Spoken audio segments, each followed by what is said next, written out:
welcome to the Deep Dive.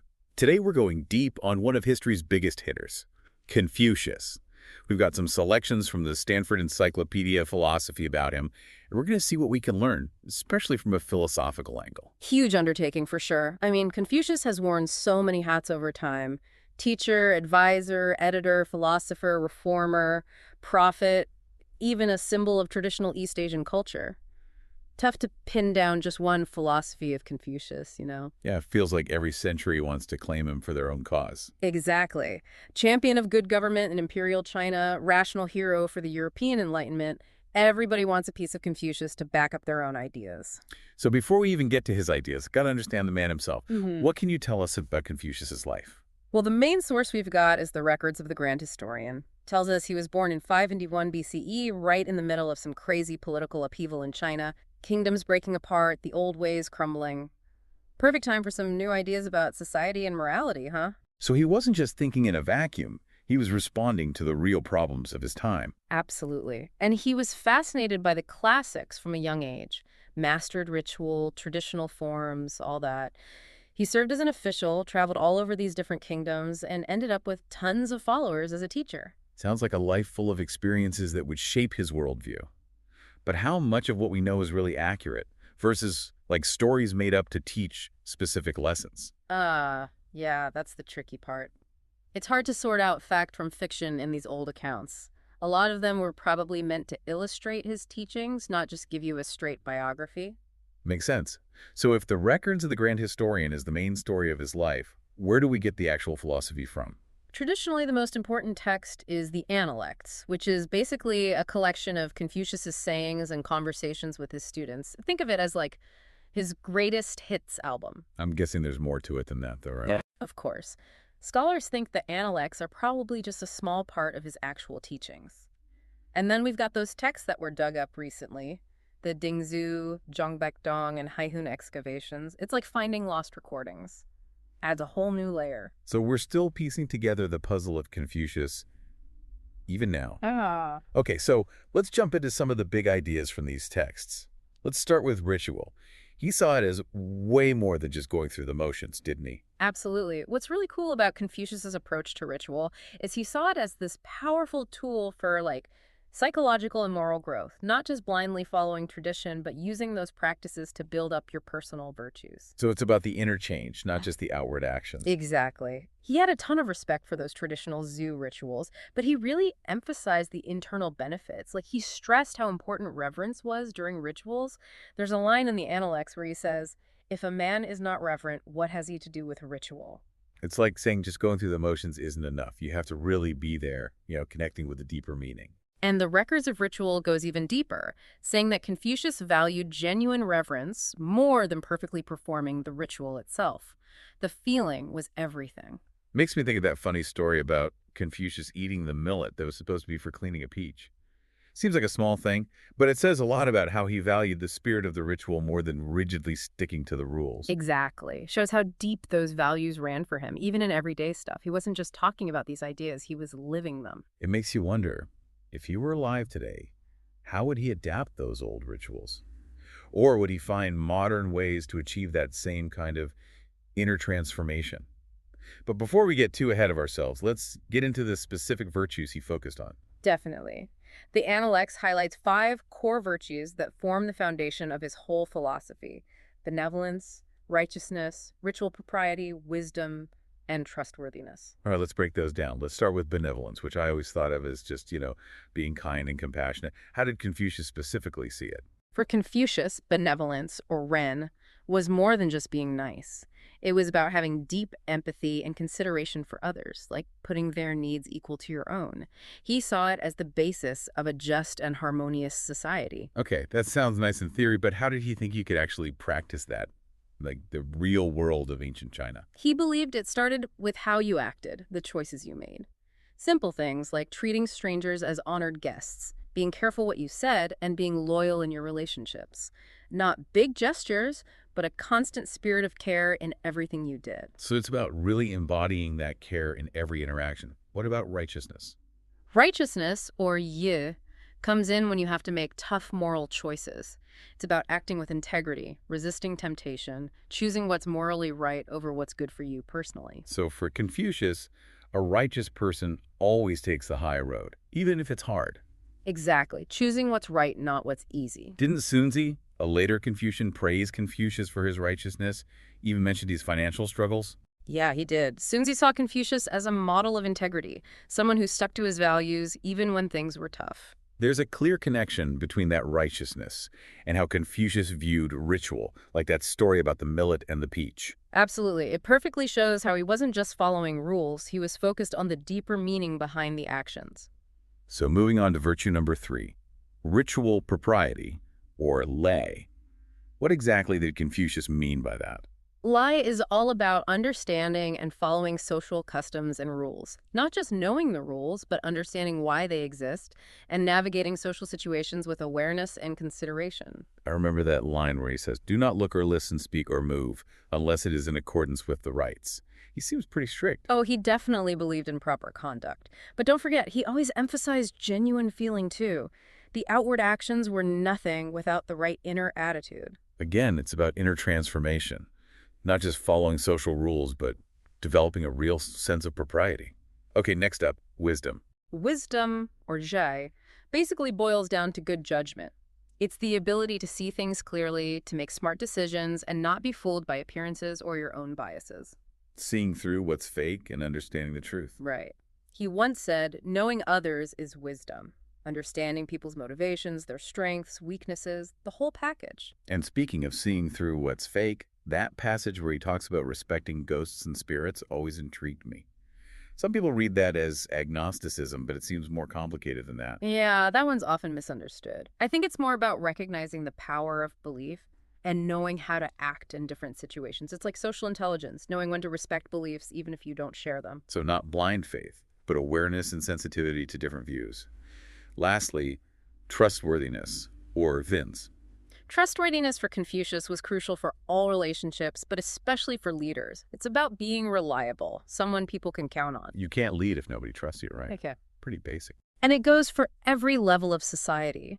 One of Confucius's students, Zija, said that without trustworthiness, advisors look like slanderers and officials look like exploiters. So trustworthiness isn't just a personal thing.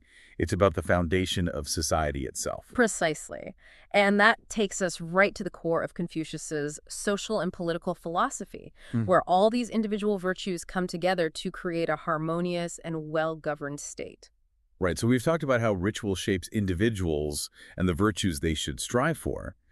But how does all of that translate to, like, a vision for society as a whole? That's the big question, right? Going from personal growth to a well-ordered state. Where does Confucius take us from here? Well, for Confucius, it all starts with the family, and specifically with the concept of filial piety, or zhao. Zhao always seems to be central when you talk about Confucianism, but is it really as simple as just respecting your elders? It's definitely more nuanced than that. Confucius took that traditional idea of filial piety and kind of expanded it. It wasn't just about, showing reverence for your ancestors, but about how you interacted with your living parents, your siblings, how you behaved within that whole family structure. So setting a pattern of respect and obligation that extends outward. You could say that. The Analects gives tons of examples of zhao in practice, like serving your parents with ritual propriety, not contradicting them, honoring their memory after they're gone. So carrying that respect and care through every interaction. But then he makes this jump and connects Yao and the family to loyalty to the state. Doesn't that create some potential conflict? Yeah, you're right. It's not always a smooth transition. The Analects even has that story about Upright Gong, who testified against his own father for stealing a sheep. Oh, right. That one always makes me a little uncomfortable. Is there ever a time when family loyalty comes before the law? Well, Confucius actually criticizes Upright Gong in that story for being too rigid with his idea of justice. He says something like, a father would hide this for his son, a son for his father. That's where true uprightness lies. So sometimes filial piety might demand a different kind of right action, not just blindly following the law. And that tension between family and state obligations was something Confucian thinkers debated for centuries. Shows how his philosophy wasn't meant to be a rigid set of rules, more like a framework for navigating those tough moral dilemmas. Not one size fits all. Makes me wonder about the role of the ruler in all this. How does Confucius balance that focus on family with needing a strong government? That's where we have to bring in the mandate of heaven, or Tianming. It's this ancient Chinese belief that a ruler's authority came straight from heaven. Like a divine right to rule. Kind of similar, yeah, but Confucius adds something really important. He stressed the importance of day, which often gets translated as virtue or moral power. He thought a ruler's right to rule wasn't just about being born into it, but about their moral character. So even if you're born a king, you have to earn the right to rule through your actions and character. Exactly. And this is where it gets interesting. Confucius himself, even though he's considered super virtuous, never reached high political office. Now that's a twist. How did people make sense of that with the whole mandate of heaven thing? If virtue was so important, why didn't he rise to power? It definitely left later Confucian thinkers scratching their heads. Some argued that his writings themselves were a form of leadership, like paving the way for a future sage king. So his influence went beyond holding actual political office. How did this change how people understood the mandate of heaven? There's a subtle shift. It becomes less about heaven directly interfering, more about this cosmic alignment where individual morality and social harmony reflect if a ruler deserves to govern. So it's not about waiting for some divine force to put the right person in charge. It's about creating the conditions for a virtuous ruler to come forward. Which brings us back to those 5 virtues. Exactly. By embodying those virtues, benevolence, righteousness, ritual propriety, wisdom, and trustworthiness, people not only show they're fit to rule, but they also create a society that's more likely to produce and support virtuous leaders. It's all connected. Personal transformation, family harmony, good government. It all comes from the same place. Reminds me of another Confucian concept, the 5 relationships, or Walloon. Could you expand on that a bit? Sure. The 5 relationships is a concept that came a little later, but it captures these ideas really well. It lays out specific duties and responsibilities for 5 key relationships. Ruler and subject, parent and child, husband and wife, older and younger sibling, and friend and friend. Sounds like a blueprint for social harmony, everyone knowing their place and acting accordingly. Yeah, that's a good way to put it. And remember, these relationships aren't separate. They all affect each other. Just like Zhao and the family sets the stage for loyalty to the state, all these relationships contribute to the overall well-being of society. Like a huge web of obligations and responsibilities, all rooted in those core virtues. It's a lot to process. For sure, it's a deep and complex philosophy, and we've only scratched the surface here. So many layers to unpack, different interpretations and debates that have been going on for centuries. It makes you realize that even though we're talking about ideas from thousands of years ago, they're still incredibly relevant today. That's what makes a truly great thinker, right? They can speak across time and cultures and make us face those same big questions about human nature, morality, the good life. Speaking of timeless questions, there's that one passage that always gets me thinking. Do not impose on others what you yourself do not desire. So similar to the golden rule you see in other traditions. Yeah, those passages have definitely caused some debate. Some scholars think they were added to the Analects later, maybe to make Confucius seem closer to Western ethics. But even if they are original, you have to understand them within his whole system of thought, right? Absolutely. Can't just take them out of context and treat them like some universal ethical law. Remember, for Confucius, it was all about embodying those virtues in your own life, leading by example. There's a great line in the Records of Ritual that sums it up. It says, "The gentleman only seeks in others what he himself possesses. He only condemns in others what he himself lacks." It's about recognizing that your own behavior influences others. Can't expect something from someone else if you don't embody it yourself. Right, and that's why leading by example was so important to him. The ruler's virtue was supposed to inspire people, create this ripple effect of positive change through society.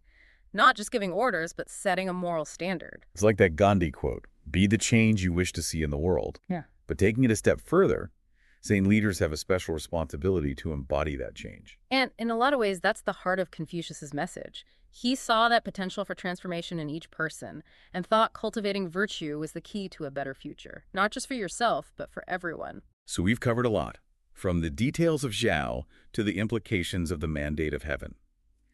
Confucius wasn't just a philosopher. He was a social and political visionary who built this whole system of thought that still impacts us today. Absolutely. And his legacy is complex, lots of sides to it. He wasn't just a philosopher, he was a cultural icon, a symbol that's constantly being reinterpreted. That's part of what makes studying him so fascinating. Well, I think our listeners are definitely ready to think about those interpretations themselves. No doubt about it. We've given them plenty to chew on. And that, in the end, is what Confucius would have wanted to get people thinking critically, to encourage them to grapple with these ideas and apply them to their own lives, their own situations. Well said. And with that, we're going to wrap up our deep dive into the world of Confucius. We hope you've enjoyed this exploration of one of history's most influential thinkers. And we hope you keep exploring this rich tapestry of thought long after this episode's over. It strikes me that Confucius, he wasn't giving a strict rule book, more like a framework for thinking about these big questions, like something you can come back to again and again and find new meaning as you face challenges in your own life. Oh, for sure. He didn't want to hand down dogma. He wanted people to think for themselves, wrestle with those ideas, find their own way to virtue. And after all this, there's this question I keep coming back to, like, would Confucius's philosophy really work in the modern world? Could his vision of a harmonious society based on virtue and ritual, could that actually work today with everything so complex and global? Such a good question. And I think ultimately that's something each person has to figure out for themselves. Yeah, no easy answers there. But I do think that emphasis on personal transformation, building up those inner virtues, that's still super relevant no matter your background or beliefs. Couldn't agree more. Those core values, benevolence, righteousness, propriety, wisdom, trustworthiness, those resonate across cultures, across time. They get at something really fundamental about being a good person, living a meaningful life. And maybe if we focused on cultivating those virtues in ourselves, we might start to see some of that Confucian harmony, in our own communities, even on a global level. It's a beautiful idea. And even if we don't quite reach that grand vision, just the journey itself, that striving to be better people, that has value in itself. So, big picture, what should our listeners take away from our deep dive into Confucius? I'd say the most important takeaway is that Confucius's philosophy isn't just ancient history. It's a living tradition with profound insights into human nature, morality, how to live a good life. It reminds us that some questions never get old. We're still facing the same dilemmas Confucius did thousands of years ago. And his wisdom can help guide us, inspire us as we figure out our own paths. And as you keep exploring his ideas, remember, there's no single right way to understand or apply them. Confucius's legacy is open to interpretation. It invites us to have that dialogue with him, to question his ideas, find new meaning in his words. It's a call to think critically, to be part of that ongoing conversation about living a virtuous life, both as individuals and as members of a global community. Exactly. And with that, we'll wrap up this deep dive. We hope you found it insightful and thought-provoking. Until next time, keep asking questions, keep exploring, and keep seeking that deeper understanding of ourselves and the world we live in.